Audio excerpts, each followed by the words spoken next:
Oi!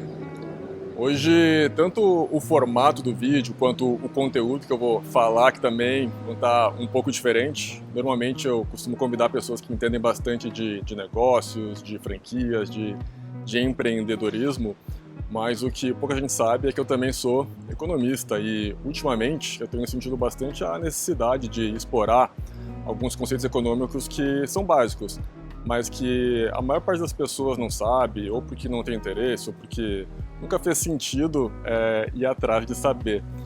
Então hoje eu vou falar sobre congelamento de preços e tudo vai girar em torno de uma pergunta básica. Será que se a gente congelasse o preço de alguns produtos essenciais, como o leite, por exemplo, isso poderia ser uma boa medida, principalmente para favorecer as populações que estão em maior vulnerabilidade, as pessoas que têm menos condições de compra? Só que eu não vou fazer isso também andando em círculos aqui dentro do condomínio onde eu moro. A gente vai fazer uma caminhada até o próximo supermercado, caso aqui, Pão de Açúcar. Eu convido para fazer essa caminhada comigo e, claro, eu te conto tudo no meio do caminho. Então, bora lá!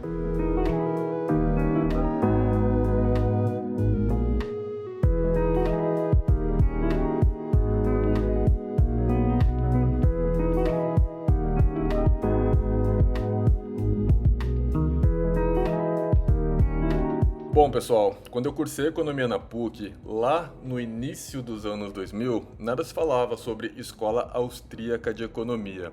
Eu não sei se isso era de forma intencional ou porque de fato os professores não tinham conhecimento desses autores.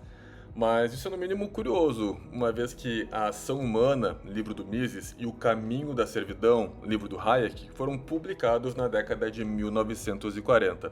Mas enfim, sorte a nossa ter esse conhecimento disponível hoje.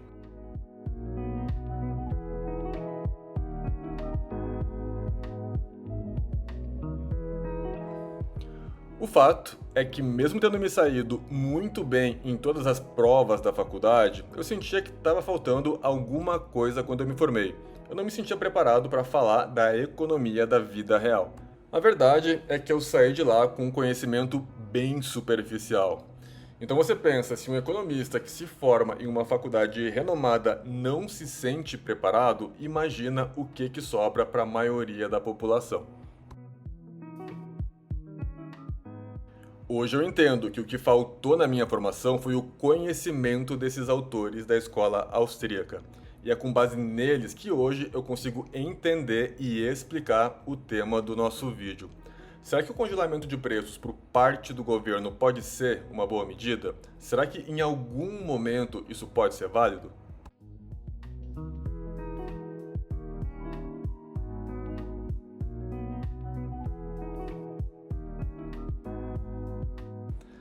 Bom, na faculdade, uma das primeiras coisas que a gente aprende é a teoria da oferta e da demanda. E ela é bem fácil de entender. Ela diz que se tem muita gente querendo comprar um produto, o preço dele costuma subir.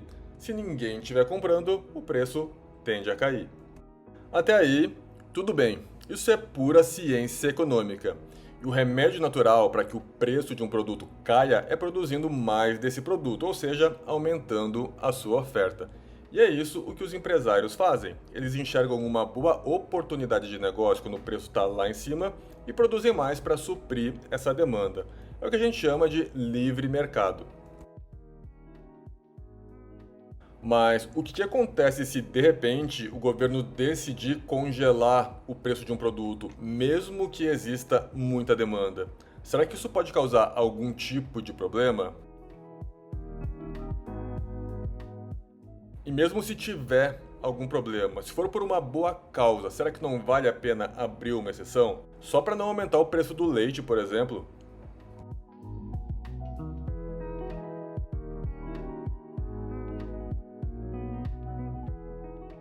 Bom, se a gente for só pelo que a gente vê nas notícias, sem entender como o sistema de preços funciona, a gente pode se tornar uma presa fácil das narrativas mais alinhadas com o que a gente acredita.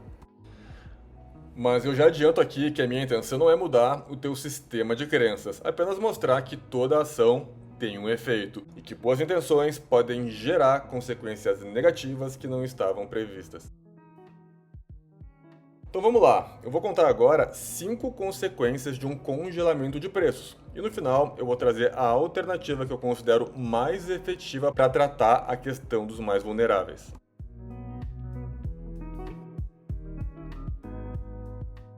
A primeira coisa que um congelamento de preços gera é desinformação, termo que está bastante na moda hoje em dia. Desinformação é passar uma informação errada, confundindo as pessoas, fazendo com que elas tomem decisões com base em informações falsas. No caso aqui, quando se congela preços, a desinformação é para o mercado. Isso porque preço é igual a informação. Os preços livres atuam como sinais que informam tanto o produtor quanto o consumidor sobre a escassez ou abundância de um produto. Quando se congela esses preços, o governo distorce essa comunicação, interferindo no cálculo que as pessoas e as empresas fazem. Não se sabe mais o tamanho real da demanda, o quanto produzir, quando comprar, etc.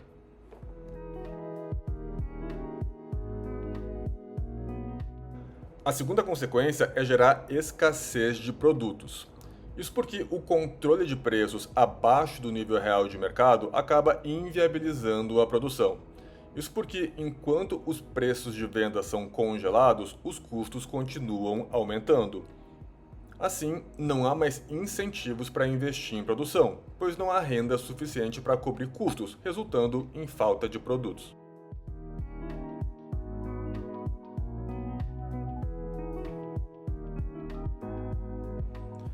A terceira consequência do congelamento é a tendência de queda na qualidade dos produtos. Isso porque os produtores, enfrentando margens de lucro cada vez mais reduzidas e até mesmo prejuízos, podem começar a economizar em qualidade para reduzir custos.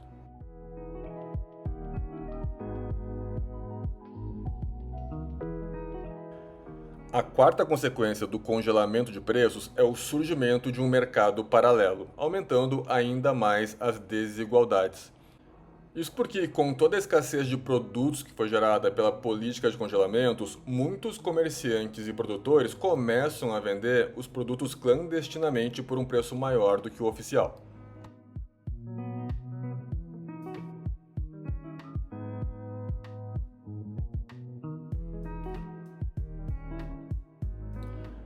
Por fim, essa política vai conduzir a uma desorganização total da economia e por vários motivos. Por exemplo, já que os custos do leite continuam aumentando enquanto o preço de venda segue congelado, o governo poderia começar a congelar o preço de todos os insumos necessários para a produção do leite, como a ração do gado, despesas veterinárias, mão de obra, logística, etc., gerando uma distorção generalizada nos preços, o que, além de promover um cenário de total desconfiança, acaba por desincentivar investimento em inovação.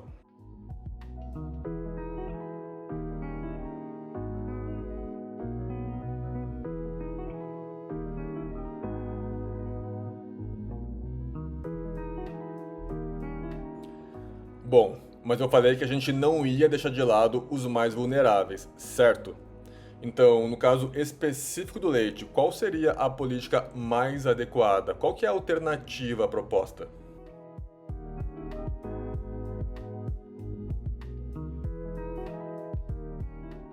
Ao invés de controlar os preços, o mais adequado seria dar uma ajuda direta aos mais necessitados. Isso poderia ser por meio de um vale-leite, por exemplo, permitindo que as famílias comprem o leite a preços normais de mercado, mantendo assim o sistema de preços funcional e eficaz. Tem governo que já entendeu isso e adota essa prática.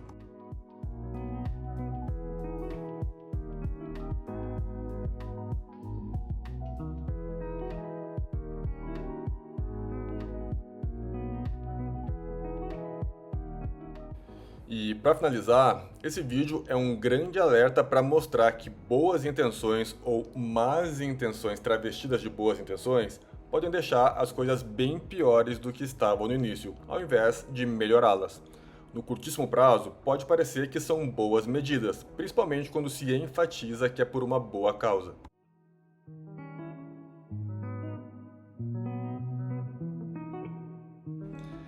Mas eu estou numa missão agora, que é gerar clareza sobre esse tipo de assunto. Então, se você quiser saber mais sobre economia, continua assistindo aqui o canal e comenta o que você achou desse vídeo. Se fez sentido para você, se você aprendeu algo novo, se você conhece outros efeitos que um congelamento de preços gera. Eu espero que você tenha gostado desse formato, eu pretendo fazer isso mais algumas vezes, então abraço e até o próximo vídeo.